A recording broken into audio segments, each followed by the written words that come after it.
Je m'appelle Julia Carter et j'ai un message à vous transmettre. Il est si important que je ne peux pas le garder pour moi, surtout à la lumière des pratiques cultuelles d'aujourd'hui. J'ai 48 ans et j'habite à Minneapolis, dans le Minnesota. Avant mon expérience de mort imminente, je pensais que nous faisions tout correctement. Mais Dieu a dû littéralement arrêter mon cœur pour m'ouvrir les yeux sur la vérité. Avant de commencer, dites-moi d'où vous écoutez. Ce sera formidable de nous sentir plus proches, même si nous sommes physiquement séparés. Likez et commentez ce témoignage d'expérience de mort imminente. Ayons une discussion loyale et ouverte afin que nous puissions apprendre les uns des autres sur cette chaîne. Bonne discussion. Ce témoignage a eu lieu le 16 février 2024. Les routes étaient dangereuses ce matin-là, après une nuit de verglas, mais j'étais déterminé à me rendre à notre réunion de prière de 6 heures du matin. Cela faisait des semaines que je me sentais mal à l'aise par rapport à notre ministère de louange, sans pouvoir expliquer pourquoi. Avec le recul, je crois que Dieu préparait mon cœur à ce qu'il était sur le point de révéler. La dernière chose dont je me souvienne, c'est d'avoir vu des phares se diriger vers moi alors qu'un semi-remorque se mettait en portefeuille sur l'autoroute. Puis tout est devenu noir. Le rapport médical a montré plus tard que l'impact avait écrasé l'avant de ma voiture et que je souffrais de graves lésions internes. Mon cœur s'est arrêté de battre pendant 4 minutes et 23 secondes. Mais sur le plan spirituel, cela m'a semblé une éternité. J'ai pris conscience de flotter au-dessus de mon corps. J'ai vu les ambulanciers travailler frénétiquement, pratiquant la réanimation cardio-pulmonaire tout en découpant la carcasse métallique de ma voiture. L'un d'entre eux, une jeune femme rousse, criait « Nous sommes en train de la perdre ». Pourtant, étrangement, je n'ai pas eu peur. Au contraire, j'ai ressenti une paix écrasante qui défie toute description. Puis la lumière est apparue, non pas la lumière dure et froide des véhicules de secours en contrebas, mais une lumière chaude et vivante qui pulsait l'amour et le but. J'ai été attiré vers elle et j'ai pris conscience d'une présence à mes côtés. Je me suis retourné et je me suis retrouvé face à face avec Jésus-Christ. Son apparence défie toute description. Ses yeux avaient la profondeur de l'éternité, mais rayonnaient d'un amour si personnel que j'en ai pleuré. Il a souri, et je me suis senti connu, complètement connu, mais aussi complètement aimé et accepté. « Julia » a-t-il dit, et sa voix a résonné dans tout mon être. Je t'ai amené ici parce que tu as besoin de comprendre quelque chose de crucial à propos de l'adoration dans mon Église. Tu as ressenti ce fardeau, n'est-ce pas? J'ai acquiescé, pensant au malaise que j'avais ressenti pendant nos cultes. Viens, dit-il en me prenant la main. Je vais te montrer ce qui se passe dans les églises du monde entier. Instantanément, nous nous sommes retrouvés dans ce que je ne peux que décrire comme une salle d'observation spirituelle. Devant nous, d'innombrables scènes se déroulaient simultanément, des cultes d'églises du monde entier. Mais ce que je voyais n'était pas seulement la réalité physique. Jésus m'a permis de voir dans le monde spirituel, et ce dont j'ai été témoin m'a à la fois terrifié et attristé. Regarde bien, a dit Jésus, en attirant mon attention sur un grand culte d'église contemporain. La production était impeccable, les lumières en mouvement coloraient l'atmosphère. Le système de sonorisation fournissait un son parfait et l'équipe de louange se produisait avec une habileté incroyable.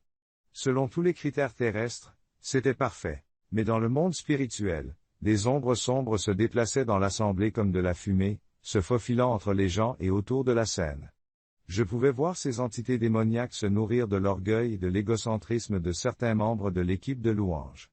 Elles chuchotaient à l'oreille de l'équipe technique, la poussant constamment à se concentrer sur la production plutôt que sur la prière. « Seigneur, m'exclamai-je, est-ce que c'est aussi ce qui se passe dans mon Église ?» Il m'a dit, « Regarde encore », et soudain, nous avons observé le culte de ma propre Église, le dimanche précédent.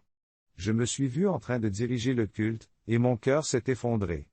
Alors que ma voix chantait la gloire de Dieu, mon esprit était préoccupé par les nouveaux effets de lumière et par la question de savoir si l'équipe vidéo obtenait de bons angles de prise de vue pour notre diffusion en direct. « Ma fille, dit Jésus, te souviens-tu du rôle de Lucifer au ciel avant sa chute? Pendant qu'il parlait, j'ai eu une vision de Lucifer tel qu'il était avant sa rébellion, un être magnifique créé pour diriger l'adoration du ciel. J'ai vu comment la musique et la louange étaient ici dans son être même, comme décrit dans Ézéchiel 28 2.13-15. J'ai été témoin de sa chute, motivé par l'orgueil et le désir de recevoir l'adoration plutôt que de la diriger vers Dieu. L'ennemi connaît la puissance de l'adoration mieux que la plupart de mes enfants, a expliqué Jésus. Il ne peut pas l'arrêter complètement, alors il s'efforce de la déformer, de la détourner légèrement de moi et de l'orienter vers des éléments humains. Il a ensuite révélé des stratégies spécifiques que l'ennemi utilise dans le culte moderne et m'a rapproché du culte que nous observions. Regardez comment l'ennemi a transformé en obstacle ce qui devrait être des outils pour le ministère, a-t-il dit en montrant le système audio sophistiqué. Ce système de sonorisation, a expliqué Jésus, a été acheté avec des intentions pures, pour aider les gens à entendre clairement le culte. Mais regardez comment l'ennemi a corrompu son objectif. J'ai vu l'ingénieur du son si concentré sur la réalisation d'un mixage parfait qu'il était complètement déconnecté de l'atmosphère spirituelle. Les démons encourageaient clairement cette fixation sur la perfection technique au détriment de la sensibilité spirituelle. Jésus a ensuite dirigé mon attention vers la console d'éclairage. Le directeur de l'éclairage programmait des séquences complexes, mais je pouvais voir de sombres entités spirituelles murmurer des suggestions. Rendez le plus impressionnant, les gens attendent un spectacle, vous devez rivaliser avec les autres églises. L'éclairage, destiné à créer une atmosphère propice à l'adoration, était devenu un spectacle qui détournait l'attention de la présence de Dieu. Puis Jésus m'a montré quelque chose qui m'a brisé le cœur, l'impact sur la congrégation. De nombreuses personnes étaient de simples spectateurs, leur esprit étant passif alors que leurs émotions étaient stimulées par la mise en scène professionnelle. Ils confondent l'excitation émotionnelle avec l'engagement spirituel, a dit Jésus. Il a ensuite porté mon attention sur les membres de l'équipe de louange. Je pouvais voir leur état spirituel aussi clairement que leur apparence physique. Certains adoraient vraiment, leur esprit rayonnait d'une adoration authentique. D'autres, en revanche, se contentaient de jouer, leur attention étant partagée entre l'exécution technique et leur image sur les grands écrans vidéo.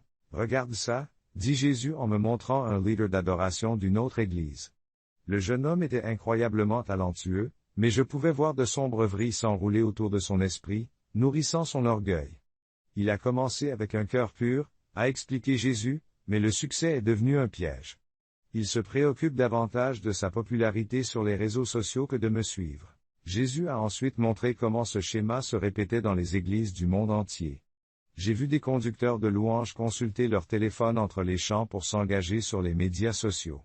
J'ai été témoin des réunions de planification où les sélections de chansons étaient faites en fonction des chiffres potentiels de streaming plutôt que de l'impact spirituel. L'ennemi utilisait la pression pour créer des moments de louange viraux afin de déplacer l'attention de la rencontre divine vers le divertissement humain. Les aspects techniques de la louange moderne, moniteur intra-auriculaire, pistes de clics, enregistrements multipistes et transitions parfaitement planifiées, ont été révélés sous un jour nouveau. Jésus a été clair. Ces outils ne sont pas mauvais en soi, mais ils doivent servir le culte, et non le diriger. Regardez ce qui se passe lorsqu'ils prennent le pas sur la sensibilité spirituelle. Il m'a montré une équipe de louanges tellement enfermée dans son click track et ses séquences préprogrammées qu'elle ne pouvait pas répondre à un mouvement clair du Saint-Esprit pendant son service. La structure rigide, destinée à produire l'excellence, était devenue un obstacle à la spontanéité divine. Puis Jésus a révélé quelque chose d'encore plus troublant. L'ennemi était en train d'infiltrer le contenu même des chants d'adoration. Écoutez attentivement, a-t-il dit, et soudain je pouvais entendre à la fois le sens superficiel et l'impact spirituel de divers chants d'adoration populaires. Certains chants, bien que musicalement brillants, étaient théologiquement superficiels ou même trompeurs. J'ai vu comment ces chants, répétés chaque semaine, façonnaient la compréhension de Dieu de manière subtile mais significative. Mon Église est disciplinée par ces chants d'adoration, a dit Jésus, mais tous ces chants ne véhiculent pas ma vérité. Il m'a montré des chants de louange qui mettaient l'accent sur les sentiments plutôt que sur la foi, sur l'expérience émotionnelle plutôt que sur la vérité biblique, et sur la réaction humaine plutôt que sur le caractère de Dieu. De nombreux chants d'adoration modernes se concentrent davantage sur l'adorateur que sur moi. Ils reflètent une théologie centrée sur l'homme qui affaiblit mon Église. Il m'a ensuite été montré comment l'ennemi exploitait l'aspect commercial de la musique d'adoration. J'ai vu des maisons d'édition donner la priorité à la commercialisation plutôt qu'au ministère, des stations de radio sélectionner des chansons en fonction de la qualité de la production plutôt que de la profondeur spirituelle, et des conducteurs de louanges choisir des chansons parce qu'elles étaient populaires plutôt que prophétiques. Mais regardez ici, a dit Jésus en attirant mon attention sur une scène différente. Il m'a montré une petite église avec un équipement de production minimal. Leur système de sonorisation était basique et ils n'avaient pas d'éclairage particulier. Pourtant, dans le monde spirituel, leur culte rayonnait comme une colonne de lumière flamboyante s'élevant jusqu'au ciel. Les anges étaient présents et se joignaient à leur louange. Quelle est la différence? Demandai-je. Observez leur préparation, a répondu Jésus. Il m'a montré comment cette équipe de louanges passait plus de temps en prière qu'en répétition musicale. Je les ai vus étudier les Écritures, permettant à la parole de Dieu de façonner leur choix de chansons et leurs arrangements. Leur exécution technique n'était pas parfaite, mais leur cœur était pleinement engagé dans la présence de Dieu. Jésus a ensuite révélé quelque chose de profond sur le rôle des conducteurs de louanges. Ceux qui conduisent mon peuple dans l'adoration portent une responsabilité plus grande que beaucoup ne le comprennent. J'ai vu que les conducteurs de louanges sont plus que des directeurs musicaux. Ils sont des guides spirituels qui aident à conduire les gens dans la présence de Dieu. Il m'a montré des scènes de la Bible, Moïse enlevant ses chaussures devant le buisson ardent, Isaïe se défiant en présence de Dieu, Jean tombant raide mort devant le Christ glorifié. La véritable adoration implique toujours une crainte et une révérence sacrée, a expliqué Jésus. La familiarité décontractée de nombreux cultes modernes attriste mon esprit. Jésus m'a ensuite emmené dans ce qui semblait être une salle de culte céleste. Les sons que j'entendais étaient de l'adoration pure, non entachée par l'orgueil humain ou la performance. C'est ce que Satan a perdu, a dit Jésus. C'est pourquoi il travaille si dur pour corrompre l'adoration sur terre. Il sait que l'adoration authentique non seulement me glorifie, mais transforme aussi l'adorateur et libère ma puissance. J'ai été le témoin direct de la façon dont l'adoration authentique peut briser les chaînes de la dépendance, guérir les blessures émotionnelles profondes et libérer les gens de l'oppression démoniaque. Cependant, cette puissance dépendait de l'adoration offerte en esprit et en vérité, non entachée par la performance ou l'orgueil. Regardez ce qui se passe lorsque mon peuple adore avec un cœur pur, a dit Jésus. Il m'a montré des scènes où l'adoration authentique éclatait spontanément dans les églises. J'ai été témoin de miracles de guérison, de délivrance et de vie transformée, non pas par des programmes planifiés ou des productions professionnelles, mais par la pure présence de Dieu attirée par une adoration authentique. Jésus a révélé des signes clés qui indiquent que l'adoration a été infiltrée par l'ennemi. Tout d'abord, lorsque le programme de production est si serré qu'il n'y a pas de place pour le Saint-Esprit. Il a également révélé que lorsque l'on consacre plus de temps à la préparation technique qu'à la préparation spirituelle, l'adoration est attaquée. Un autre signe est lorsque l'engagement dans les médias sociaux devient la mesure de l'efficacité de l'adoration. Un autre signe est lorsque la sélection des chansons est basée sur la popularité plutôt que sur la sensibilité spirituelle. Un autre signal d'alarme est lorsque l'apparence de l'équipe de louange devient plus importante que sa condition spirituelle. Lorsque l'assemblée devient un simple spectateur plutôt qu'un participant au culte, quelque chose ne va pas. Lorsque la prière est reléguée au second plan au profit des répétitions, c'est un gros problème. Enfin, lorsque l'excellence technique prend le pas sur l'authenticité spirituelle, c'est un signe clair que l'influence de l'ennemi grandit. Jésus ne s'est pas contenté de me montrer les problèmes, il m'a aussi révélé la solution. Il a montré comment redonner à l'adoration son véritable but. La première étape consiste à revenir à une préparation intensive à la prière pour les équipes de louange. Les responsables de la louange doivent recevoir une formation biblique. Des espaces doivent être aménagés dans les cultes pour permettre des réponses spirituelles spontanées. Le choix des chansons doit être basé sur leur profondeur théologique et leur impact spirituel, et pas seulement sur leur popularité. La technologie doit être au service de la louange et non la contrôler. Les équipes de louange doivent être encouragées à faire preuve d'une véritable humilité. L'objectif doit être la participation active et non l'observation passive. Le maintien d'une sainte révérence dans la présence de Dieu est la clé pour restaurer l'adoration dans sa forme pure. Après cela, Jésus m'a emmené plus loin dans la compréhension de la manière dont les conducteurs de louange doivent se préparer et préparer leurs équipes. Observez attentivement, a-t-il dit, en montrant la véritable préparation au ministère de la louange. J'ai vu des conducteurs de louange s'engager dans des prières profondes avant les cultes, pas seulement de brèves dévotions, mais une véritable intercession. Mes vrais conducteurs de louange sont avant tout des intercesseurs, a expliqué Jésus. Ils se tiennent dans l'espace entre le ciel et la terre, discernant mon cœur et conduisant mon peuple en ma présence. Il m'a ensuite révélé comment les équipes de louange devraient fonctionner, en mettant en lumière des exemples positifs et négatifs. Dans une scène, j'ai vu une équipe de louange réunie avant le service, mais au lieu de se précipiter comme d'habitude pour faire une prière rapide avant la balance, ils passaient du temps dans la présence de Dieu ensemble. Ils étudiaient les Écritures, partageaient ce que Dieu leur disait et priaient les uns pour les autres. Jésus a dit, « Voici le fondement.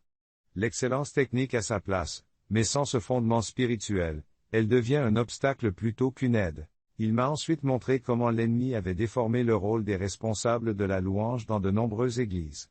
J'ai vu des responsables plus préoccupés par leur image que par leur impact, plus concentrés sur leur plateforme que sur leur but.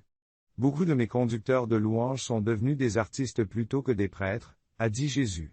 Ils ont échangé leur vocation contre une carrière. J'ai été témoin des effets subtils mais profonds de ce changement sur l'Église. Lorsque les conducteurs de louange donnaient la priorité à la performance plutôt qu'à la présence, la congrégation suivait naturellement, devenant un public plutôt que des adorateurs.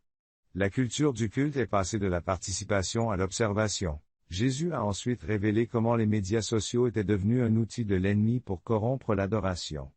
J'ai vu des responsables de culte être obsédés par leur présence en ligne, soigner leur image et prendre des décisions ministérielles en fonction de ce qui générait le plus d'engagement. Le désir de visibilité, a expliqué Jésus, a remplacé le désir de ma présence. Il m'a montré des conducteurs de louanges vérifiant leur téléphone entre les chants, lisant les commentaires sur le live stream, et se préoccupant davantage des angles de caméra que de l'atmosphère spirituelle. Les entités spirituelles obscures que je pouvais voir encourageaient activement cette distraction, sachant qu'elle diluerait la puissance de la véritable adoration. Jésus m'a dit, « Regarde ça », en attirant mon attention sur une autre scène. J'ai vu un conducteur de louange dans une petite église qui avait récemment refusé une opportunité pour une plus grande visibilité et une plus grande plateforme. Dans le domaine spirituel, cette décision avait créé un puissant changement. L'adoration dans cette église, bien que simple, était pure et puissante. Jésus m'a ensuite présenté des aspects spécifiques de l'adoration moderne qui devaient être reconsidérés. Tout d'abord, il a abordé la question de la sélection des chants. Beaucoup d'églises choisissent des chants en fonction de leur popularité ou de leur valeur de production, mais elles ne discernent pas l'impact spirituel des paroles. Il m'a montré comment certains chants de louange populaires, bien que doctrinalement corrects en surface, promouvaient subtilement une forme de culte égocentrique. Écoutez les pronoms, m'a dit Jésus. J'ai remarqué que de nombreux chants mettaient davantage l'accent sur le je et le moi que sur le caractère et la nature de Dieu. Tout en reconnaissant la valeur de l'expression personnelle dans l'adoration, Jésus m'a montré comment une trop grande importance accordée à l'expérience personnelle pouvait conduire à une adoration superficielle. Il a ensuite révélé quelque chose sur la structure des cultes. L'ordre est bon, a-t-il dit, mais lorsqu'il devient rigide, il ne laisse pas de place à l'action de mon esprit. J'ai vu des cultes où chaque minute était programmée, chaque transition répétée et chaque moment planifié. Si cela permettait de vivre une expérience agréable, cela constituait également un obstacle à une véritable percée spirituelle. Jésus m'a montré comment la véritable adoration devait se dérouler, c'est comme une rivière, expliqua-t-il, avec des berges pour la guider mais avec la liberté de couler à l'intérieur de ces berges. J'ai vu des cultes où il y avait de la place pour la louange spontanée, où les chants pouvaient être prolongés si l'esprit était en mouvement, où le silence était le bienvenu si Dieu parlait. Jésus a ensuite abordé le sujet de la technologie dans le culte. Ces outils sont destinés à servir la louange, et non à la façonner, a-t-il déclaré. J'ai été témoin de la façon dont les éléments de production complexes, lumière, vidéo, effets spéciaux, devenaient souvent le centre d'intérêt au lieu de soutenir la concentration sur Dieu. Observez ce qui se passe dans le monde spirituel, a dit Jésus. J'ai vu des jeux de lumière et des effets spéciaux élaborés qui créaient un écran de fumée spirituelle, empêchant les gens de se connecter à la présence de Dieu. Les outils destinés à améliorer l'adoration l'entravaient en réalité. Cependant, Jésus a également montré comment la technologie peut être utilisée efficacement. J'ai assisté à des cultes où les éléments techniques étaient utilisés avec sagesse et discrétion, rehaussant le culte au lieu de le distraire. La différence essentielle résidait dans l'attitude du cœur et la préparation de ceux qui utilisaient la technologie. Jésus a ensuite révélé quelque chose de crucial sur le combat spirituel dans le culte. L'ennemi ne se contente pas d'attaquer par des moyens évidents, a-t-il expliqué. Il utilise souvent de bonnes choses, l'excellence, la créativité, la passion, et les détourne à ses fins. J'ai vu comment Satan, créé en tant que chef d'adoration du ciel, comprenait le pouvoir de la musique et de la production. Il a utilisé cette connaissance pour créer des contrefaçons, des expériences qui semblaient et se sentaient spirituelles mais qui n'avaient pas de véritable pouvoir spirituel. Le discernement est crucial, a dit Jésus.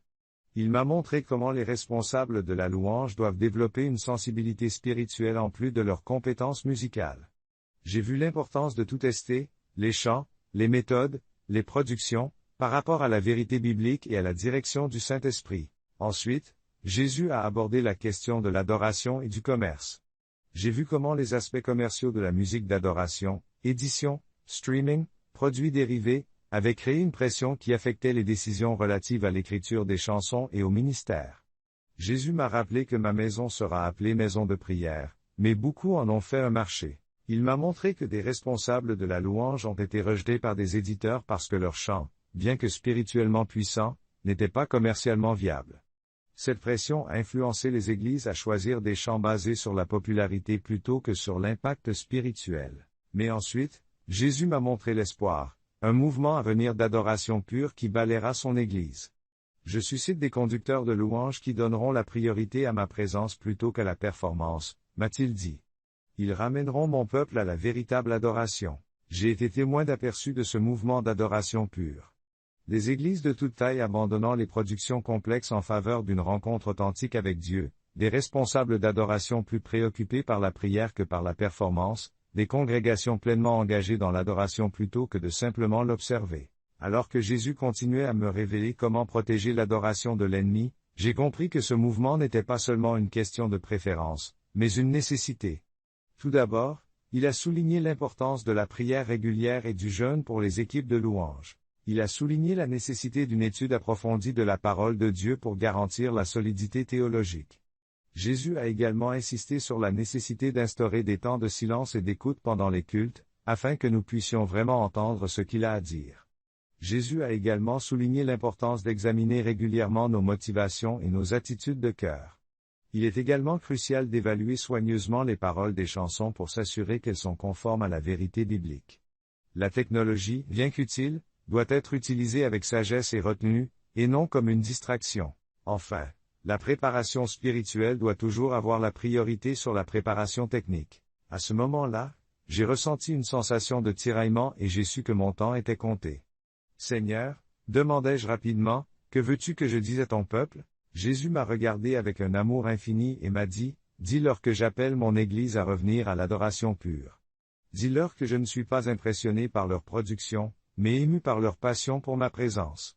La véritable adoration n'est pas une question de performance, mais de relation avec moi. Il a ensuite ajouté quelque chose qui a brûlé mon esprit, dites à mes conducteurs de louanges que leur premier appel n'est pas d'être des chanteurs ou des musiciens, mais d'être des amoureux de ma présence. Dites-leur que je cherche ceux qui adoreront en esprit et en vérité, qui conduiront mon peuple non seulement dans des chants mais dans des rencontres avec moi. Soudain, j'ai entendu des voix lointaines qui appelaient mon nom. Jésus a souri et a dit, « Il est temps pour toi de revenir. Rappelle-toi tout ce que tu as vu. Partage-le avec mon peuple. Rétablis l'adoration pure dans mon Église. » Les ambulanciers m'ont réanimé rapidement et efficacement. L'ambulancier aux cheveux roux que j'avais vu plus tôt m'a salué, « Bon retour parmi nous. » Plus tard, les médecins ont qualifié mon rétablissement de miraculeux, j'avais survécu à un accident qui aurait dû être fatal, sans aucune blessure durable malgré la gravité de l'accident. Depuis ce jour, tout a changé dans ma façon d'aborder le ministère de la louange. La première chose que j'ai faite après mon rétablissement a été de réunir notre équipe de louanges et de partager tout ce que Jésus m'avait montré. Nous avons passé plusieurs semaines à prier, évaluant tout ce que nous faisions à la lumière de ce que Dieu nous avait révélé. Nous avons procédé à quelques changements importants.